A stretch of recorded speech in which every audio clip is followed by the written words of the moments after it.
Miyamoto Musashi won 60 duels to the death and never lost once. Not because he was the strongest or the fastest, but because he followed 10 daily rules that made failure impossible. These weren't suggestions or motivational quotes. They were iron laws that shaped every minute of his existence. And when you understand what they actually mean, not the watered-down versions floating around the internet, you'll realize why most people who claim to follow Musashi's path are lying to themselves. The first rule sounds simple until you try it. Do not think dishonestly. Musashi didn't mean don't lie to others. He meant stop lying to yourself. Every time you hit snooze and tell yourself you'll work out later, that's dishonest thinking. Every time you say you'll start the project tomorrow, that's dishonest thinking. Your brain has become a master at creating stories that justify weakness. Musashi demanded brutal self-honesty. If you say you'll do something at 5 in the morning, your body is either on the floor doing it at 5 in the morning, or you admit you're a liar. There's no middle ground. No negotiation. This is where most people fail before they even begin, because they've spent years building an identity around comfortable delusions.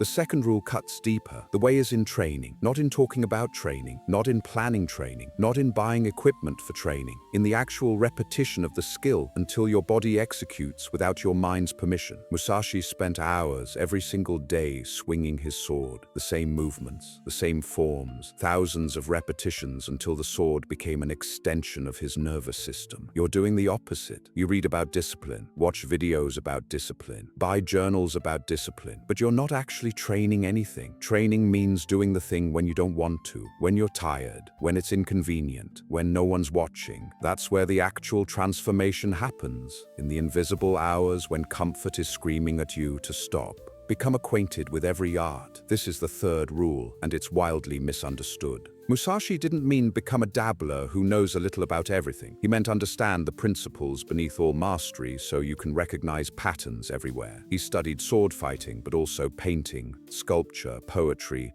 and tea ceremony. Why? Because excellence has a structure. Discipline in one domain teaches you discipline in all domains. The focus required to paint a perfect stroke is the same focus required to execute a perfect strike. When you master the meta skill of mastery itself, everything else becomes easier. But you have to go deep enough in at least one thing to see the underlying architecture. Surface-level knowledge in 10 areas teaches you nothing. Know the ways of all professions. Fourth rule. Musashi meant study how other people solve problems, a carpenter's approach to precision, a merchant's understanding of value, a farmer's patience with seasons. Each profession has wisdom that applies to your life if you're paying attention. But here's what this really means in practice. Stop living inside your own head. Most people experience the same thoughts on loop, the same worries, the same mental patterns, because they never expose themselves to radically different ways of thinking. Musashi forced himself to understand how other minds worked. This made him unpredictable in combat because he could think like his opponent and then think beyond where his opponent could reach, distinguish between gain and loss in worldly matters.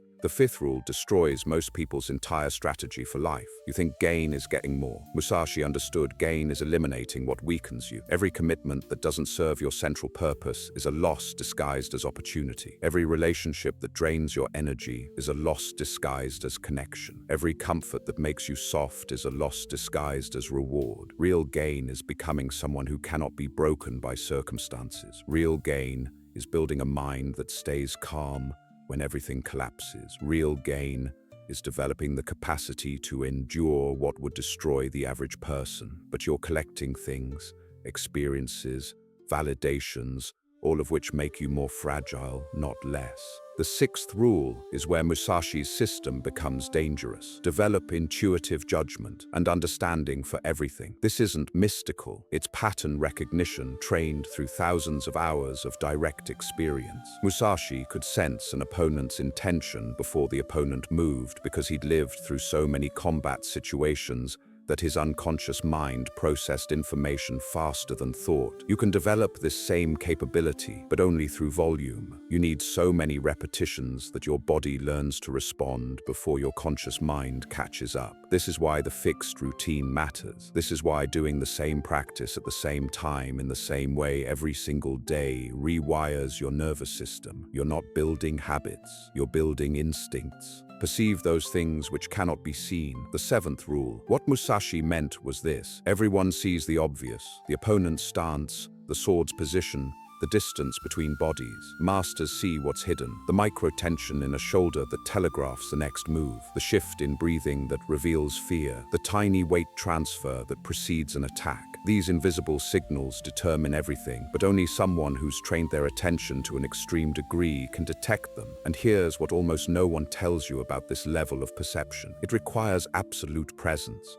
You cannot perceive what cannot be seen if your mind is somewhere else. Your mind is distracted right now. You're thinking about the notification you heard 3 minutes ago. You're wondering if you should check your phone after this section. You're planning what you'll do when this ends. This is the exact problem Musashi solved, and it's the reason most people never develop real skill at anything. When your attention fragments, you see only surfaces, the opponent's sword position, the obvious threat, the visible movement. But someone trained in continuous presence sees the story behind the story, the slight hesitation before commitment, the breath pattern that reveals doubt, the weight distribution that telegraphs intention before action begins. This applies to everything you do. When you're writing but thinking about the next task, your writing stays shallow. When you're in conversation but mentally composing your response, you miss the subtext. When you're practicing but evaluating your performance, you interrupt the flow that creates mastery. Presence isn't a nice bonus. It's the mechanism through which deep skill develops. The 8th rule destroys the illusion most people cling to. Pay attention even to trifles.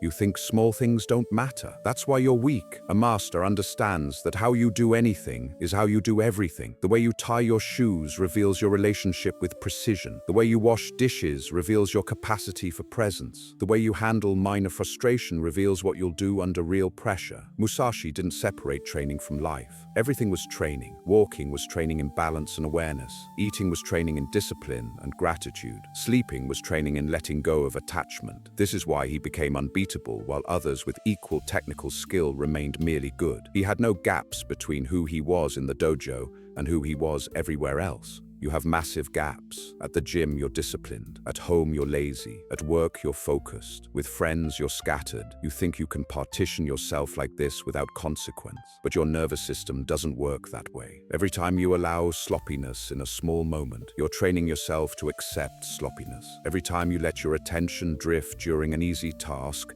you're weakening the muscle you'll need during the hard one. Do not let yourself be saddled with the yoke of a master. The 9th rule is controversial because it sounds like rejecting teachers. That's not what Musashi meant. He studied under masters. He learned techniques from established schools, but he never became dependent on external guidance for internal clarity. He learned from others, then made the knowledge his own through direct experience. The danger he saw was becoming someone who needs permission to act. Someone who can't make decisions without consulting authority. Someone whose skill collapses when the teacher isn't watching. This creates permanent weakness. You never develop your own judgment because you're always looking outside yourself for answers. This is different from arrogance. Arrogance is rejecting knowledge because you think you already know. What Musashi taught was absorbing everything useful, then testing it through practice until you understand it so deeply that it becomes your knowledge, not borrowed wisdom. The master can show you the technique. Only you can make it yours through repetition that rewires your nervous system. Most people never escape student mentality. They accumulate information without transformation. They can explain concepts they've never embodied. They know the theory of discipline but collapse under pressure because they never did the work of making it real. Knowledge without practice is entertainment. Practice without integration is ritual. Integration without testing is fantasy. Musashi's final teaching synthesizes everything. Do nothing which is of no use. This sounds simple until you examine your actual life. How many hours do you spend on activities that move you nowhere? How many conversations drain your energy while adding nothing? How many habits continue simply because they're familiar, not because they serve you? Real power comes from elimination. Every action you take should either build your capacity or express it. Training builds capacity. Creation expresses it. Rest restores it. Everything else is waste that weakens you. The average person's life is 90% waste, 10% signal. They wonder why progress feels impossible. When you remove everything that serves no purpose, what remains is devastating efficiency. Your energy stops leaking. Your attention stops fragmenting. Your time stops disappearing into activities you can't even remember a week later. This is how you become someone who makes impossible progress while others stay stuck. The system works because it's not about adding more. It's about removing everything that prevents you from accessing what's already there. Your capacity for focus exists right now. Distraction buries it. Your capacity for discipline exists right now. Comfort buries it. Your capacity for presence exists right now. Mental noise buries it. Strip away what doesn't serve you, and what remains is unbreakable. That's the path Musashi walked. That's the path still available to anyone willing to pay the price of clarity. Most people will hear these rules and do nothing. They'll nod along, feel momentarily inspired, then return to the exact patterns that keep them weak. That's fine. Musashi's path was never meant for everyone. But if you're still here, if something in these words hit differently, then you already know what needs to happen. Tomorrow morning, you'll face a choice. The alarm will ring, and your mind will immediately start negotiating. That's the moment. Not next week, not after you finish planning. Tomorrow morning, at whatever time you decide right now. Pick one rule, not all 10. One, the rule that makes you most uncomfortable is probably the one you need most. Then do the smallest possible version of it. Don't think dishonestly means catch yourself in one lie tomorrow. The way is in training means 15 minutes of actual practice, not research about practice. Pay attention to trifles means complete one mundane task with total focus. Musashi didn't build unbreakable discipline through massive heroic efforts. He built it through decades of small, precise actions repeated until they became his nature. The duels everyone remembers lasted seconds. The training no one saw lasted lifetimes. Your transformation won't look impressive to others. They won't see the internal war you're winning every morning. They won't understand why you've become so particular about seemingly small things. That's how you'll know it's working. When your discipline makes others uncomfortable, you're finally operating at the level where real change happens.